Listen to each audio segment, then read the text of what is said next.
I remember walking across this yard on what seemed to be a random day, my head down, lost in my own world of issues, like many of you do daily. I'm almost at the center of the yard. I raised my head and Muhammad Ali was walking towards me. Time seemed to slow down as his eyes locked on mine and opened wide. He's raised his fist into a quintessential guard.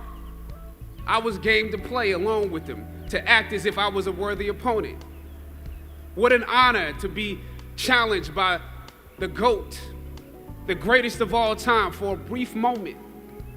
His face was as serious as if I were Frazier in the Thriller in Manila. His movements were flashes of a past greater than I can imagine. His security let the joke play along for a second before they ushered him away, and I walked away floating like a butterfly. I walked away amused at him, amused at myself, amused at life for this moment that almost no one would ever believe. I walked away light, ready to take on the world. That is the magic of this place. Almost anything can happen here. Ain't you?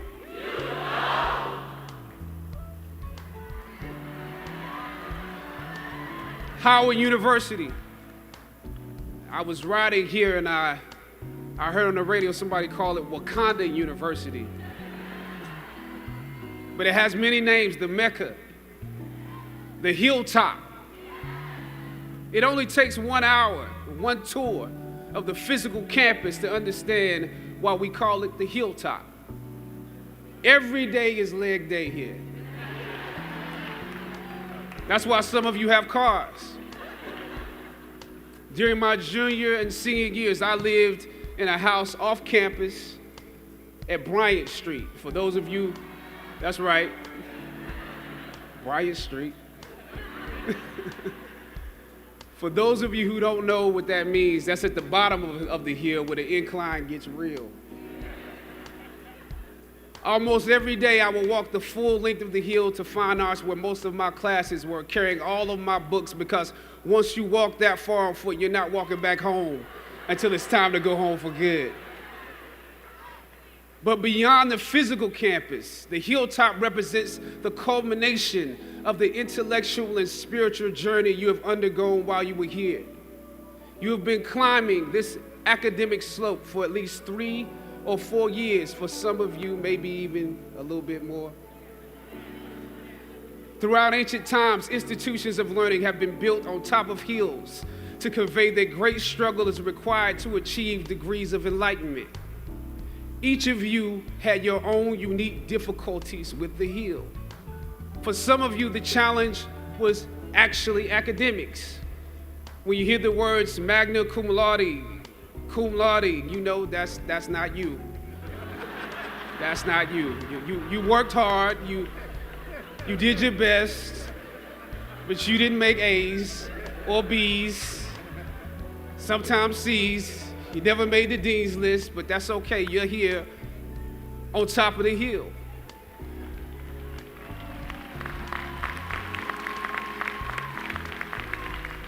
And I want to say something to that. You know, sometimes your grades don't give a real indication of what your greatness might be. So it really is okay. For others, it was financial. You and your family struggled to make ends meet every semester of your matriculation. You had to stand in one line to get to another line, to get to another line for somebody that might help you. You had to work an extra job or two, but you're here. For a lot of you, not all, but a lot of you, your hardest struggle was social. Some of you never fit in. You were never as cool and as popular as you wanted to be, and it bothers you. So your social struggles here became psychological. Even though you made it up the hill, you carry the baggage of rejection with you, but you're here. Or some of you went through something traumatic. You made it to the top of the hill, but not without scars and bruises. Some of you fit in too much.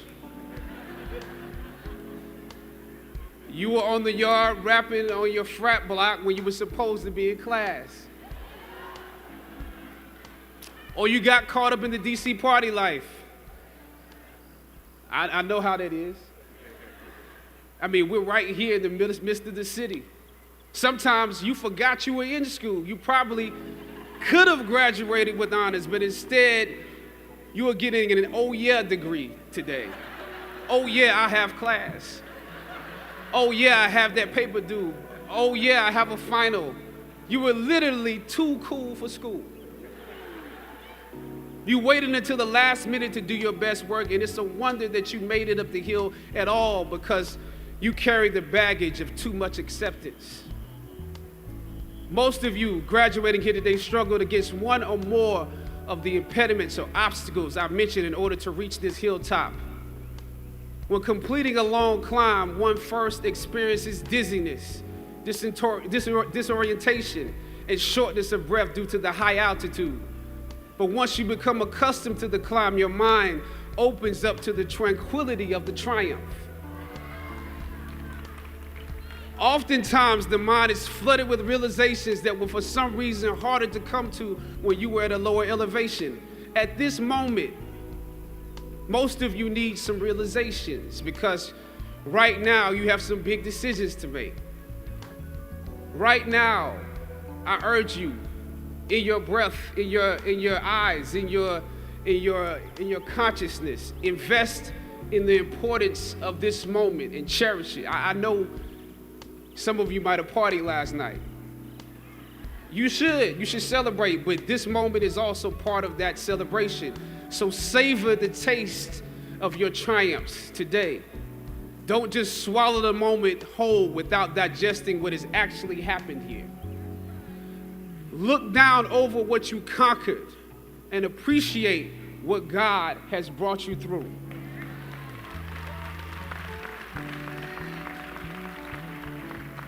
Some of you here struggled against the university itself.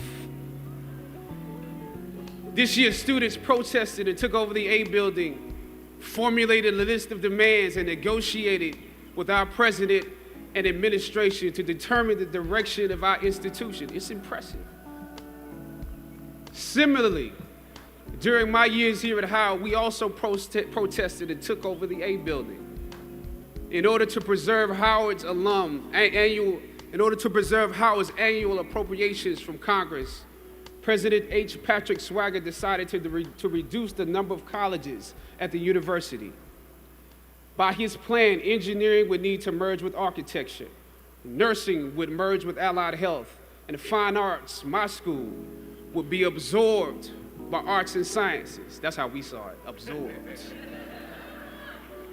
For many of us in fine arts, this signaled to us that our curriculums or the curriculums of students following us might become watered down concentrations. This undermined the very legacy we were proud to be a part of and aim to continue. The Fine Arts program had produced Felicia Rashad, Debbie Allen, Isaiah Washington, Richard Wesley, Donnie Hathaway, Roberta Flack, just to name a few. We felt that, yes, you could go on and on, We felt that we could compete with students from Juilliard, NYU, and Cal Arts as long as we continued to have a concentrated dosage that rivaled a conservatory experience. But without it, although we took over the A building for several days and presented our arguments to President Swagger and the administration, the schools were still merged. Thus, the current collection or formation of schools exists. That's why I view your recent protest as such an accomplishment for both sides of the debate, student and administration. I didn't come here to take sides. My interest is what's best for the school. A Howard University education is not just about what happens in the classroom, students. In some ways, what you were able to do exemplifies some of the skills you learned in the classroom. It takes the education out of the realm of theory and into utility and practice. Obviously, your organization skills were unprecedented. I'm told that you organized shifts so that you could at least continue some of your classes. We missed all our classes when we were in the A building. And I'm told that through donations, there was always an ample helping of food. I probably ate a slice of pizza during the entirety of our 3-day protest. So your organization and planning was impeccable. You received the majority of your demands, making a significant impact on those who came after you. As is often the case, those that follow most often enjoy the results of the progress you gain. You love the university enough to struggle with it. Now I have to ask you that you have to continue to do that.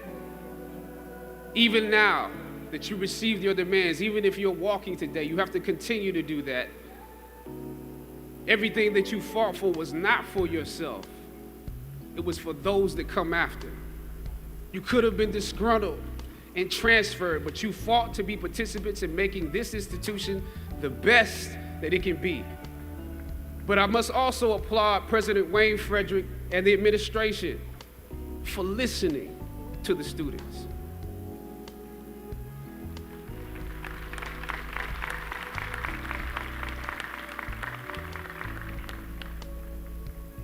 Your freedom of speech was exercised in a way where you can contribute to this place. It also shows that you can contribute to the democracy. The administration and the campus police at the time when I was protesting was not nearly as open-minded as this current one. I know this was a difficult time, but because of both of you, I believe Howard is a few steps closer to the actualization of its potential, the potential that many of us have dreamed for it. Students, your protests are also promising because many of you will leave Howard and enter systems and institutions that have a history of discrimination and marginalization. The fact that you have struggled with this university that you love is a sign that you can use your education to improve the world that you are entering.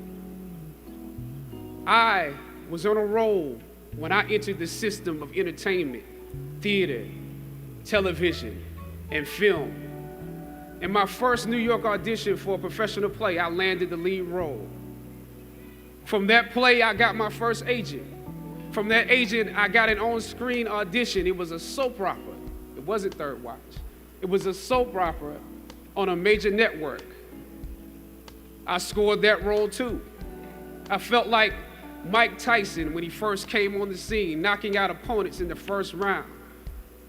With this soap opera gig, I was already promised to make six figures, more money than I had ever seen. I was feeling myself.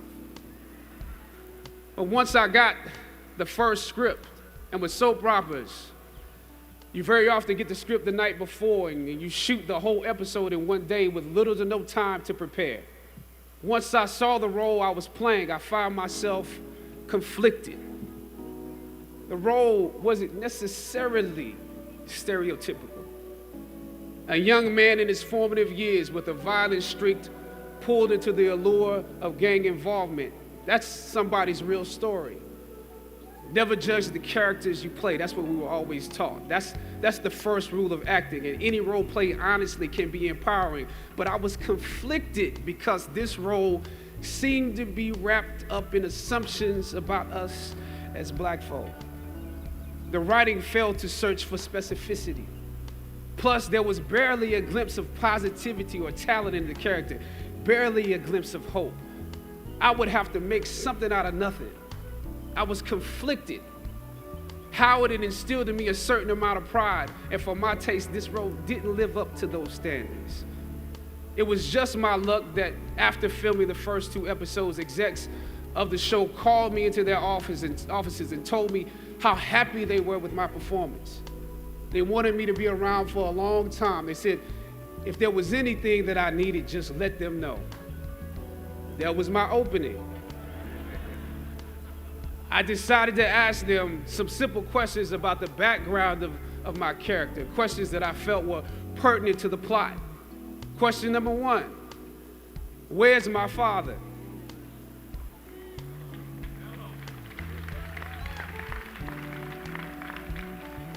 The exec answered, well, he left when you were younger.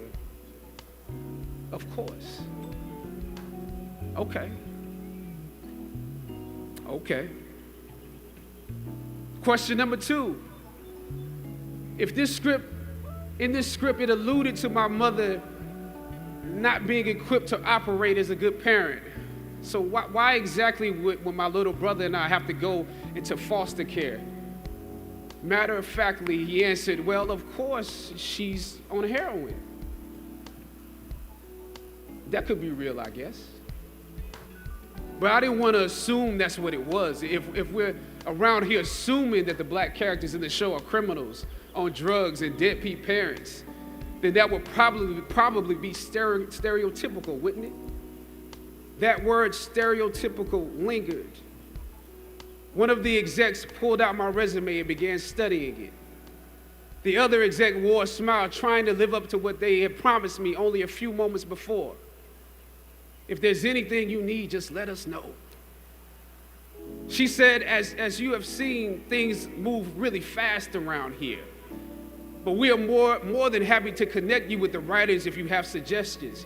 Yeah, I said, that would be great. I said, because I'm just trying to do my homework on this. I didn't know if you guys had decided on all the facts, but maybe there's some things we could come up with, some talent or gift that we could build. Maybe he's really good at math or something. He has to be active. I'm doing my best not to play this character like a victim. So you went to Howard University, huh? The exec holding my resume interrupted, peeking over the pages. Yes, I said proudly. He slid my resume back in his desk and said, thank you for your concerns. We'll be watching you. I left the office. I shot the episode I had come in to shoot on that day. Probably the best one I did out of the 3 because I got what was bothering me off my chest. I was let go from that job on the next day. A phone call from my agent. They decided to go another way. The questions that I asked set the producers on guard and perhaps paved the way for a less stereotypical portrayal for the black actor that stepped into the role after me. As the scripture says, I planted the seed and Apollos watered it. But God kept growing. God kept it growing. Yet and still, when you invest in a seed, watching it grow without you, that is a bitter pill to swallow. A bitter pill. Anybody that's ever been fired knows what I'm talking about. Even if you really don't want the job, when they let you go, it's like any breakup. You act like you don't care. I didn't need that damn job anyway. I didn't need them. But when you have those moments alone, you start to wonder if there was a better way to handle it. And if you could have handled it better, maybe you could help your family. And then before you know it, you're broke. And you find yourself scraping together change just so you can ride the subway so that you can get the next job. And maybe if you could book something else, that would eclipse the feeling of doubt that's building. But it seems like you can't pay them to hire you now. My agents at the time told me it might be a while before I got a job acting on screen again.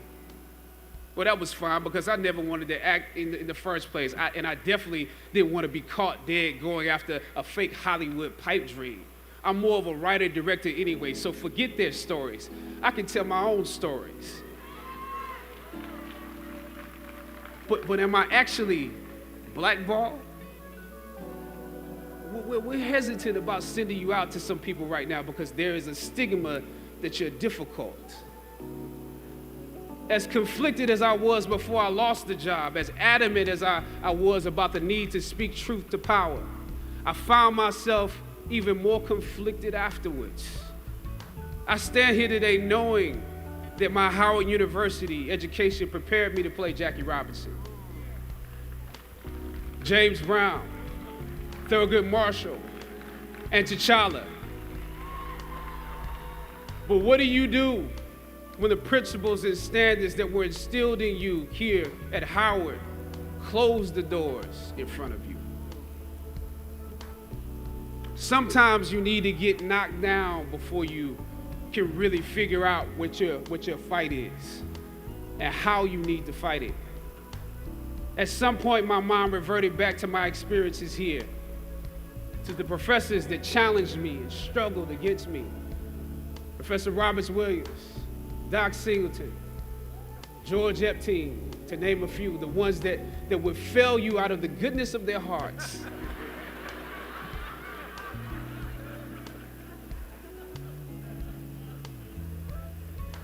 And this may be hard to grasp for some of you right now, but I even considered President Swagger and how negotiating with him was practice for a world that was considerably more cruel and unforgiving than any debate here, one that had no interest in my ideals and beliefs.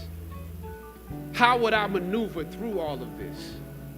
Finally, I thought of Ali in the middle of the yard,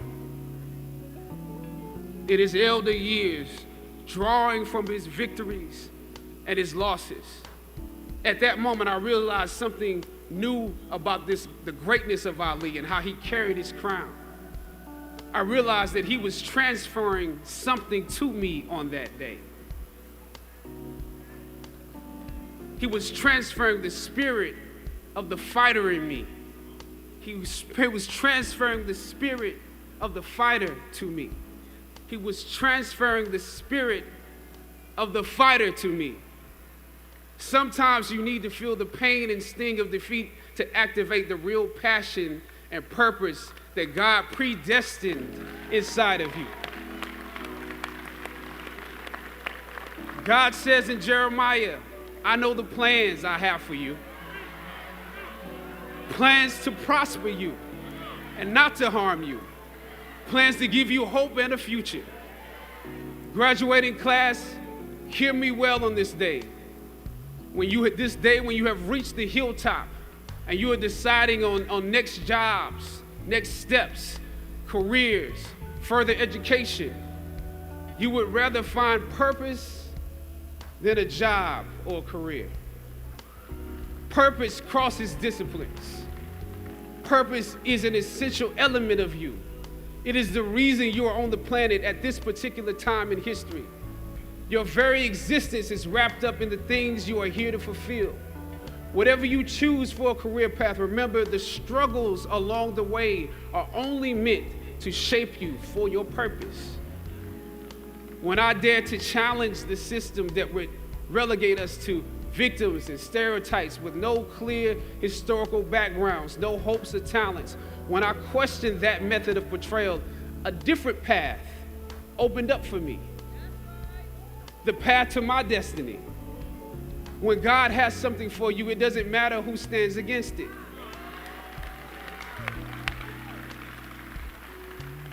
God will move someone that's holding you back away from a door and put someone there who will open it for you. If it's meant for you,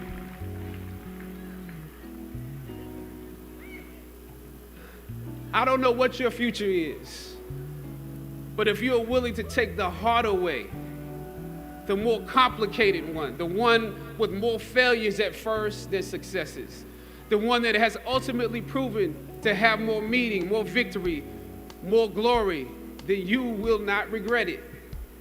Now, this is your time.